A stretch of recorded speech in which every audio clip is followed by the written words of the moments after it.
In Master of Magic, the Dark Elves rule the streets of Mirror. Traitors don't get to live.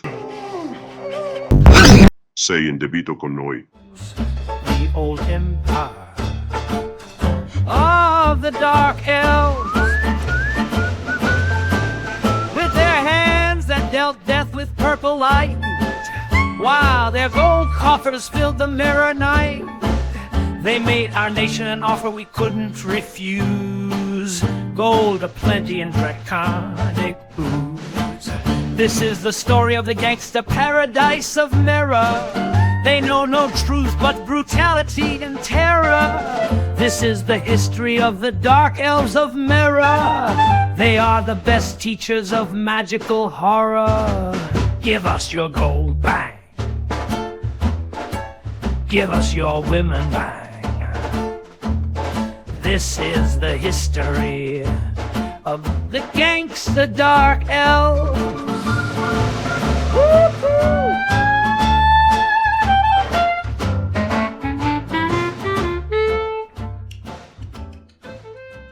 There are two ways to expand in Master of Magic: settlers or domination. The Dark Elves are insane with how fast they can expand with their spearmen. The Dark Elf spearmen get 4 magical ranged attacks.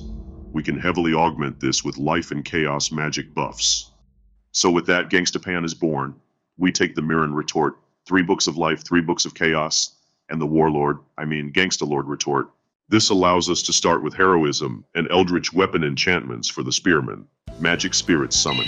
They can scout 2 tiles per turn. They quickly scout our surroundings. Scouting is important because it will show how we need to expand. We will use force if we find someone. Otherwise, we will have to recruit settlers to build a city. We find a Dark Elf city to our south, but we find 3 Dark Elf cities to our north. That settles it. It's time to mobilize the Gangsta Spearmen to go shake down our fellow Dark Elves.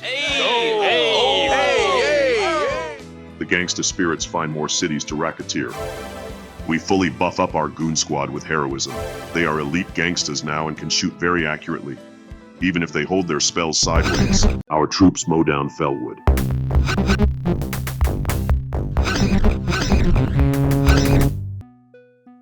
We install defenders. It is now time to mobilize to the north where all the gold is at. Hey yo, someone orders some new bearskin coats? Give 'em the old razzle-dazzle. Luck be a As our crew schleps over to those other Dark Elf marks, we enchant our spearmen up with Eldritch Weapon. This will make it 10% harder for enemies to avoid every point of damage. Hey, hello, look at the size of that schnauz. Hey, capo, I don't know about you, but I could use a new pair of dragon scale boots. Fuck, they killed Polly and Silvio, those bastards. We take all the small villages around the rich Adamantium mountain town. All of them are Dark Elves. This makes racial relations easy. These Dark Elf towns will provide the economic backbone for our empire. Within the first 30 minutes, we have claimed Eastern Mirror. Our enchanted spearmen armies march down to the south to investigate how far Cisra has spread and to start our first war. Clearing Mirren dungeons, gathering an army, invading Cisra's lands. The first hour has been so good to us. The Dark Elf gangsters are able to clear out challenging Mirren dungeons that get us the valuable awareness spell. Hey yo boss, we found that eyeball-looking spell that lets you see into the girl's mage tower. You want we should use it for you? Because the spearmen are available from the very beginning, I am able to quickly grow my army by buying spearmen for it. I then enchant them with heroism and eldritch weapon, so they are a nasty force of elite gangsters. We get into Cisra's lands. There is no room for 2 Mirren wizards. It is time to make Cisra pay us what he owes us, his whole kingdom. The gangsta cities enter middle game production. We knock on the front door of Cisra's tower. I lose my main army. Our mining guilds are almost built in our main city. I will be able to pump out the best Dark Elf units quickly with this. However, our beginning game spearmen crews are able to enter Cisra's main city. He refuses to pay us his whole kingdom, so we started blasting. Hey Big Dragon Man, we are here to make 72 pairs of dragon scale boots out of your ass. Well, this was a moment of overconfidence. The spearmen had so much bonus to hit, I thought they could take on a great worm. It ate my whole army. On top of this, I did this during my war with Cisra. This will let the other wizards get ahead by another 30 turns or so until I can rebuild my main army. Holding the line with mutinous dwarves. It's a bitch. Cisra gets revenge. The second legion is born. Hey Capo, these Senza Valore dwarf fucks are dragging you down. Migrate them out, eh? This is not Age of Wonders where migration is allowed, you genocidal mafia fuckoids. Because I lost my main army, I have to get these dwarves to defend my front line with Cisra. If I move off the swordsmen, they will revolt. So this is a slow-moving war for about 20 turns until I can get my army there. Cisra gets his revenge by starting to take the eastern coast from me.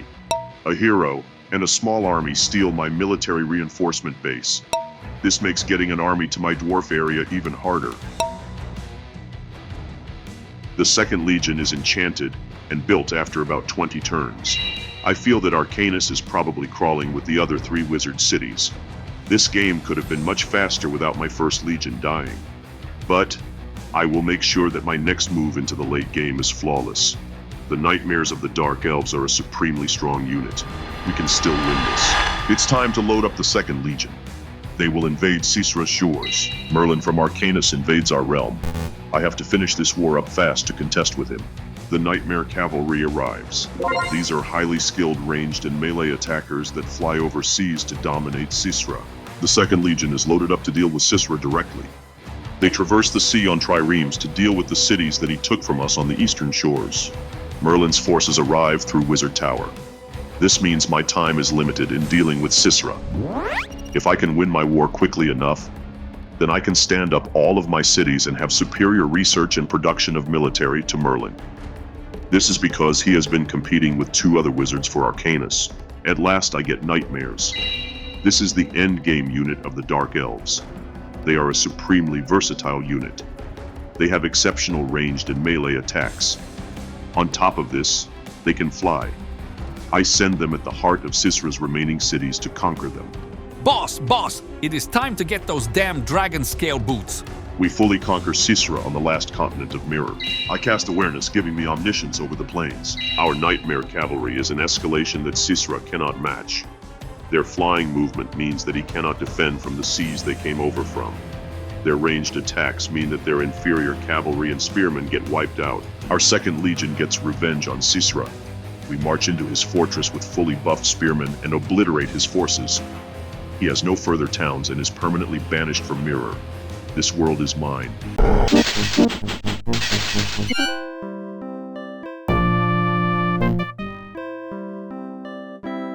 With the awareness spell cast, I can see where all the fortresses of my enemies on Arcanus are. This will make their cities easy pickings. Let me show you how to decimate an entire world. Roaming warbands of nightmares, the doom of Merlin, hunting sky drakes, the doom of Torin, the annihilation of Cherie. At this point in the game, I am going to annihilate all of the wizards in the world. They each could not match nightmares that were ultra elite with eldritch and holy weapon buffs. Merlin falls, Torin falls, Cherie falls. It's just a matter of marching orders. There is no challenge from them that I can tell you about.